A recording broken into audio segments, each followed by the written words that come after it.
Umar ibn Khattab ரலியல்லாஹு அன்ஹு சொல்வாங்க, ஸல்லல்லாஹு அலைஹி வஸல்லம் சொன்னாங்க, ஒருவர் டெய்லி 10 தடவை குல் ஹுவல்லாஹு அஹத் ஓதி முடிக்கிறார்.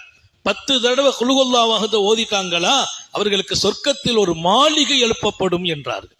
சொர்க்கத்தில் ஒரு மாளிகை. 10 தடவை குல் ஹுவல்லாஹு அஹத். உமர் இப்னு கத்தாப் ரலியல்லாஹு அன்ஹு கேட்டாங்களா, இமாம் அஹ்மத் இந்த ஹதீஸை பதிவு செய்றாங்க, சையதுனா உமர் இப்னு கத்தாப் ரலியல்லாஹு அன்ஹு கேட்டாங்க, யா ரசூலல்லாஹ் மனிஸ்தாதா, ஒருத்தர் 10 விட கூட ஓதுறார், 10 தடவை ஓதினால் ஒரு மாளிகை, 10 விட கூட ஓதுகிறார். என் பெருமான் சொன்னாங்க, கூடுதலாக ஓதினால், கூடுதலாக ஓதியவருக்கு கூடுதலாக கொடுப்பதற்கு அல்லாஹ்வை விட யார்? அல்லாஹ் ரொம்ப ரொம்ப இன்பமானவன், மகிழ்ச்சியானவன். அவனை விட யார் கொடுக்க முடியும்? 10க்கு ஒரு மாளிகையா? கூடுமா?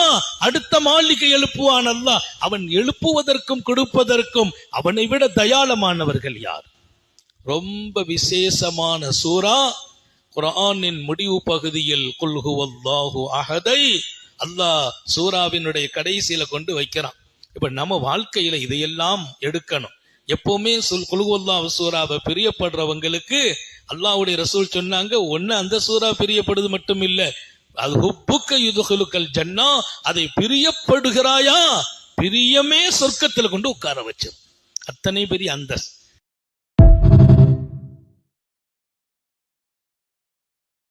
Download ShareChat.